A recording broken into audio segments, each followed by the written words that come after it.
So it's been about a month since season 2 came out, and I wanted to let it sit and simmer before putting this video out there into the world. This video is going to be all of my notes as I rewatch the series, and I'm going to go into as much detail as I can on the major talking points. But first, here's the YouTuber plug. Please make sure you subscribe to the channel, as there's loads of Pacific Rim stuff on the channel and loads more cool stuff in the pipeline. Okay, so there's a lot to talk about, so focus up and let's get into it. The story picks up right after the end of season 1, after the battle with Copperhead. May is in a huff for some reason. I don't remember if there's anything that happened at the end of season 1, but she does seem suddenly and irrationally angry at everyone and everything, and I honestly cannot remember why. I think it's just that she's angry that the siblings have still got hope in their lives, whereas she doesn't, and she's kind of pissed off at them for it. Anyway, Haley does the Hulk soothing thing that Black Widow did on Bruce Banner, and Boy changes back to his boy form and runs off, immediately getting a hankering for some kaiju meat and slaughtering some kaiju dogs. Gotta go fast. But damn, even in his 10-year-old boy form here, he's pretty powerful. He can Spider-Man himself up walls. He can pierce the kaiju dog's hides like it was nothing. Oh, and he goes straight for the eye. And once again, this cutesy little killing machine is not doing this for food. He's doing it because he loves it. I love seeing the light leave their eyes. Who is it who said that? Is that Voldemort? Anyway, pretty quickly, Boy is approached by the Sisters of the Kaiju. But he snaps one of their arms like a twig before they let loose this scarab beetle thing that latches into his chest. May calls it a kaiju tick that can supposedly kill a category 3 kaiju. Oh look, it's got the kaiju logo on its back. That's branding. Now at first I wondered if these were some form of the fleas from the first movie, but these are definitely more like spider-like, and anyway, we'll come back to these things as they may be important later. So the siblings agree to take a detour to get Boy to some guy that May knows that might be able to help him. He's a crazy drongo, but... Don't be drongo, mate. Drongo needs to be said with an Australian accent though, doesn't it? I mean, drongo and American accent just... It's the final countdown. Then we cut to a scene where Shane is sifting through the rubble of his military base, destruction that was inflicted when the kids escaped with Atlas. He's confronted by Richter, who he instantly puts in his place. Ah, you want to be the alpha monkey? I'm the alpha monkey. Fist. Oh, I'm sorry, you can be the alpha monkey. Fist. With his house back in order, he sets off after the Jaeger. And already, I'm glad this guy is in it. I was a little worried that they'd kill him off early, or worse even, like kill him off between the seasons, as he just wasn't in the trailer. But no, he's in it. For now. Because she's so deeply upset, Haley can't drift. So May and Taylor have a telepathic conversation about how blatantly manipulative Haley is being. Of course, her heart is in the right place, but she really does just cry until she gets what she wants, and it is a little irritating. And here we see the 6-wheeled car from the trailer. And yep, those of you that predicted that it was the Sean Mobile, you guys were right. The guy now has his own tumbler.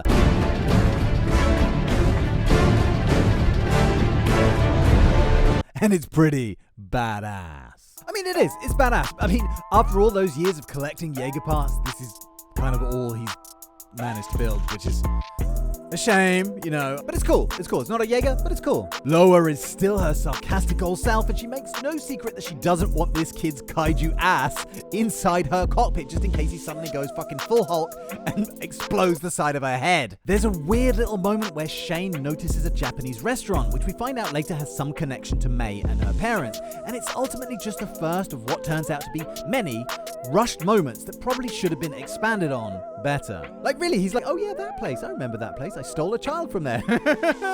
Good times. And episode 1 ends with them arriving at the kaiju-filled valley. Like, this place is crawling with acid quills and bone spurs. There's also a Slattern and a Mutavore in there too. Yay! And I was really amazed when I first saw this, but now that I'm watching it again, it does feel a little bit copy-pasted. Like, there's 3 Mutavores in here, there's 4 bone spurs, and 4 acid quills.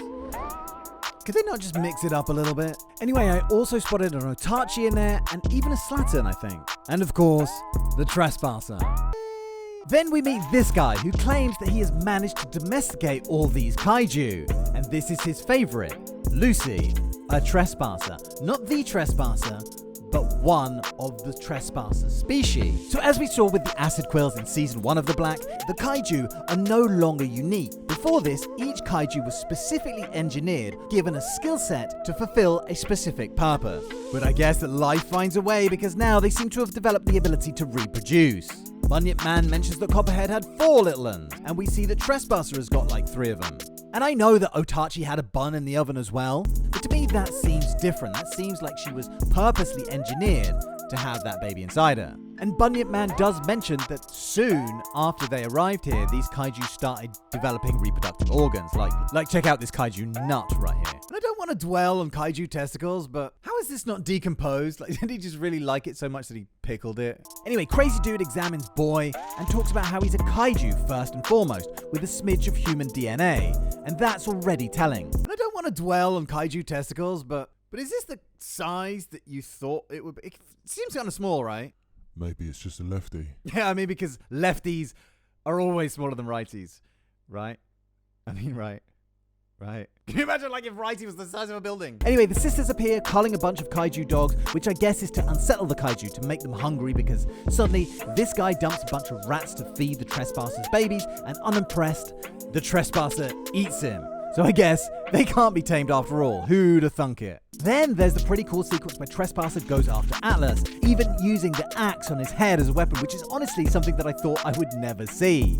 I do wish this had been more of an actual fight though. It was more just a pursuit with Atlas being chased rather than actual combat. But long story short, Atlas gets out of there by using the saber chain to grapple its way out of there, as we saw in the trailer. And the ep ends with Atlas reaching a point in the valley where the kaiju don't want to follow for some reason. We'll get back to that later. And the siblings and Atlas discover a Jaeger graveyard filled with the discarded corpses of broken Jaegers. Would you like me to identify these Jaegers? No thanks, Laura. Oh, you're not going to identify them? And it is pretty hard to recognize which ones these are. They are all kind of like twisted up and contorted so that you can't see which one's which. But I did spot Coyote Tango in here. How did he get here? And I think that this is Saber Athena. How the hell? So these sisters are no fucking joke at this point. Like, look at all these Jaegers they've killed. I mean, I guess in hindsight, this can't all be their handiwork. They can't have possibly killed all of these Jaegers. So they must have stumbled across some kind of existing Jaeger graveyard. I don't know. You let me know what you think about this. Then Loa detects another kaiju, but it can't be identified by the scans for some reason. Mystery kaiju. I mean, it's the most obvious silhouette of a bone spur ever. Is there anyone out there who didn't guess this was a bone spur from the silhouette? Who's that Pokemon? Yamarashi, Slattern, Leatherback, Otachi, Raijin, Raiju, Knifehead, Skunner, Udivore, Onibaba, Shrikethorn, Spinejackal, Itak, Kakuja, Acid Quill, Copperhead. But it's mainly kept a mystery for dramatic effect, but it does drop off a sister on Atlas's hull. She sabotages Atlas's arms before disappearing and reappearing on the body of this thing, before disappearing again. With Atlas left crippled, Taylor goes out to fix it, but then spots some more sisters in the distance and then kind of realizes that it's easier to trade Boy in for safe passage. Here you go. And of course, this decision is stupid for so many reasons. And of course, the very next scene